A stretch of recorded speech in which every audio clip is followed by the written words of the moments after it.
setelah diskusi panjang di dalam rapat redaksi, kami kemudian memutuskan, oke, mungkin kita akan beralih mengalihkan ceritanya kepada versi dari para pelaku pembantaian 65 sendiri. Nah, dimulai waktu itu diskusinya udah mulai ribut. Apa mungkin para pelaku itu bersedia memberikan pengakuan? Sebenarnya waktu itu kami sangat ragu apakah pengakuan ini akan diperoleh atau tidak.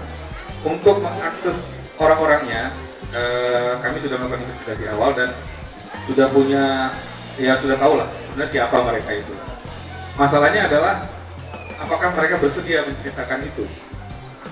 Nah, setelah diskusi panjang dan juga menghubungi banyak sumber-sumber,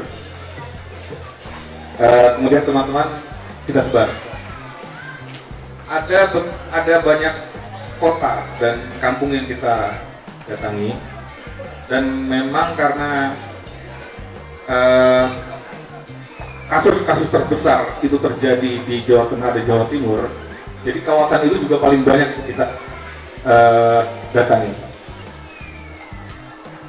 Kita nyebarkan juga ke Sulawesi, ke Nusa Tenggara, ke Flores, ke Sumatera juga ada, di Palembang, di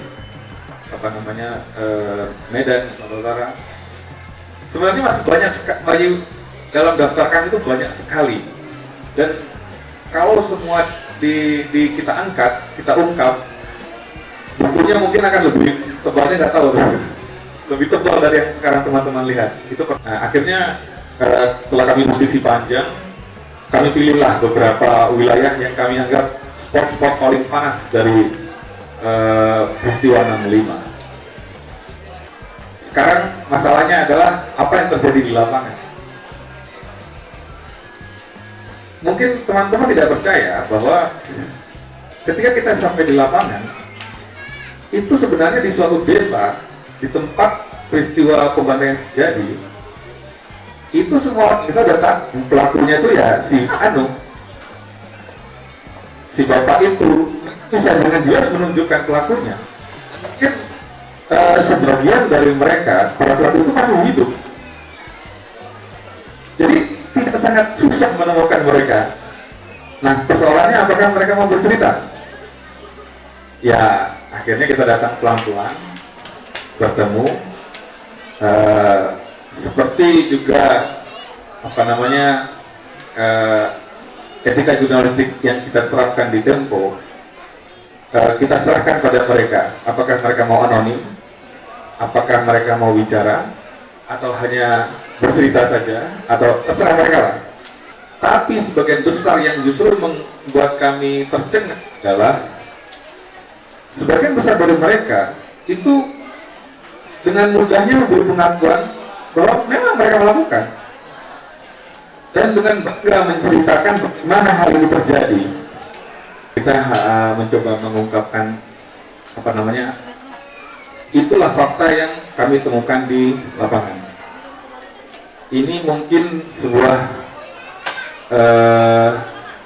cerita dari sebuah sisi gelap dari sejarah Indonesia yang mungkin selama ini juga sudah lama terpendam. Sebagian mungkin tahu, sebagian besar lagi mungkin sudah tidak mengerti apa yang terjadi sebenarnya pada masa itu.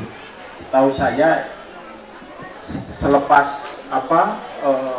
terbit edisi ini, seperti sebenarnya ada semacam kotak Pandora yang terbuka. Jadi misalnya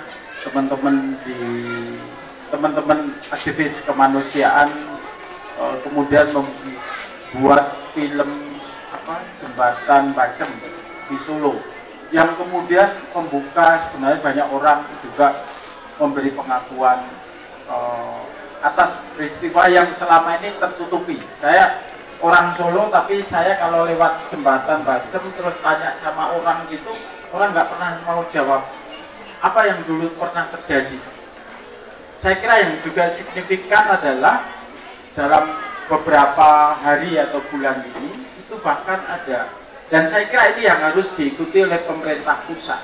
Wali kota di Pulau Sulawesi, kalau nggak salah Palu, itu kemudian sedang merancang sebuah mekanisme permintaan maaf atas terjadinya ini. Jadi saya kira kalau kita terus melanjutkan tugas-tugas kemanusiaan, membongkar kejahatan kemanusiaan yang pernah terjadi di Indonesia, saya kira upaya-upaya rekonsiliasi, saya yakin niat teman-teman Tempo ini bukan membuka luka lama, tapi membuka sejarah yang selama ini ditutup-tutupi dan upaya untuk melakukan rekonsiliasi. Saya kira misalnya Mas Agung cerita tentang teman-teman NU ya. Saya kira ada organisasi teman-teman NU, syarikat itu yang sebenarnya juga telah lama mengupayakan hal ini. Jadi saya kira saya appreciate pada teman-teman Tempo yang saya kira ini bukan hanya tugas jurnalisme, tetapi ini tugas kemanusiaan. Saya kira ini komentar saya. Terima kasih. Kami akan mengangkat ini dari sisi para pelaku Al-Qudurnya, karena satu, memang tidak banyak yang belum banyak yang mau buku ataupun media yang bercerita tentang peristiwa 65 dari sisi pelakunya.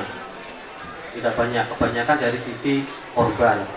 Makanya tentu akan lebih berimbang ya dalam konteks besar kalau pelaku pun kita kasih kesempatan. Sebenarnya tujuan pertama kita memberi kesempatan untuk para pelaku untuk berkata, mengungkapkan apa sih sebenarnya terjadi saat itu, mengapa sih mereka kok tega membunuh, padahal itu adalah saudara mereka sendiri.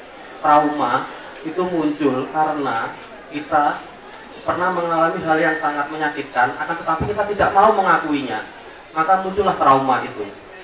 Dan itu hanya bisa diobati ketika kita mau jujur dengan masa lalu kita.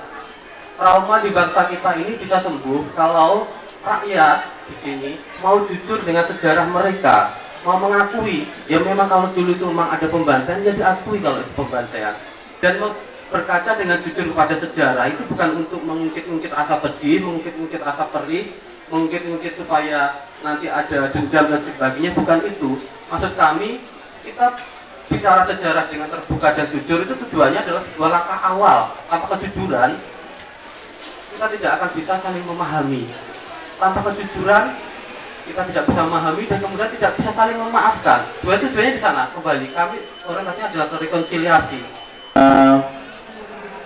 Apa mungkin ada gitu informasi yang memang sangat penting dari informasi-informasi off the record tersebut gitu? Bagaimana sih majalah Tempo itu mengemasnya, jadi informasi tersebut nyampe kepada kita sebagai sebuah pembelajaran tapi tidak keluar dari apa yang telah disepakati sama si Bu yang diwawancara tersebut. Itu yang pertama. Terus yang kedua, bagaimana sih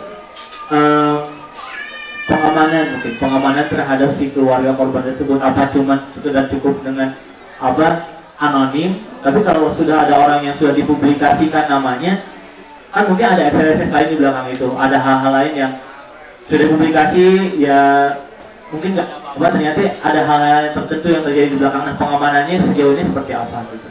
Nah, terima kasih. Kebetulan sumber-sumber saya di Jawa Timur, di Tulungagung, para Al-Qudur ini tidak ada yang off the record, dan saya sangat bersyukur di situ.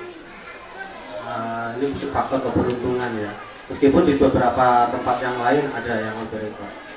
Sebenarnya off the record ataupun tidak, ceritanya esensinya itu sama, cuma bedanya yang off the record ini karena dia takut, dia tidak ingin namanya tercantum di situ, dia tidak ingin inisialnya tercantum, dan itu kan jelas akan sangat kami hormati. Ya jadi kalau beberapa sumber saya di sini kayak Abdul Malik, kemudian yang dari Al-Qudur itu yang dipasung keluarganya, sebenarnya kami sudah menjelaskan apa saja bahwa kalau mereka mau off the record, dan kami jelaskan juga apa sih itu off the record, sangat detail kami jelaskan ke mereka. Artinya kami benar-benar memberi mereka pemahaman bahwa apapun yang akan mereka katakan nanti akan pasti berdampak, karena ini kasus yang sensitif. Dan seandainya mereka tidak ingin dicantumkan namanya atau ingin pakai inisial dan sebagainya, itu akan sangat kami terima dengan senang hati. Tapi ternyata mereka bilang ya nggak apa-apa, ya tetap aja ini apa adanya. Jadi sama sekali tidak ada yang off the record begitu.